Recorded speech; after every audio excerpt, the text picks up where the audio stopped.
took a poll of boxing fans who watched last September's clash between Julio Cesar Chavez Jr. and Brian Vera and asked them who they felt should have won, the majority would probably tell you it should have been Vera.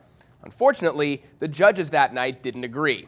On that night, the man who had been given nothing throughout his entire career was first jerked around on the scale and then had a career best win taken away from him and handed to a fighter who has been handed almost everything. It's a scene that we see played out time and time again in boxing. The journeyman gets jobbed on the scorecards, and the promoter's fighter moves on. And usually, it goes unseen, and the fighter who is wronged gets nothing but another fight against another A-side in another guy's hometown. But this time, it happened on HBO, and Chavez looked so bad in the fight and in his behavior beforehand that he needed a reputation-repairing rematch in San Antonio. Now, the question heading into the rematch this Saturday on HBO is whether it was an off night and an off camp for Chavez, or whether he's actually on a real decline. In most tangible ways, Chavez is a better fighter than Vera. He has more raw talent, he's bigger, and he hits a whole lot harder. However, Vera has improved significantly since he started working with Ronnie Shields. He jabs a little bit more, and he's a bit more aware of spacing inside the ring.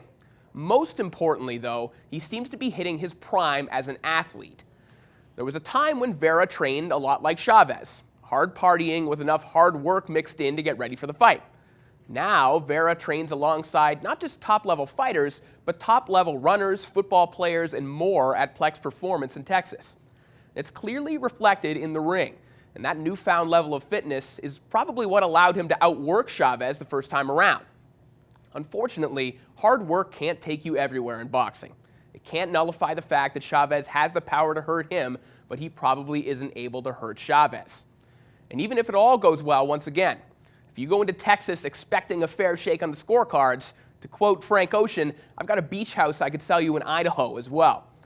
The deck is certainly stacked against Vera on Saturday, but at least he's being given a chance, and it's a whole lot more than he's been given throughout his career.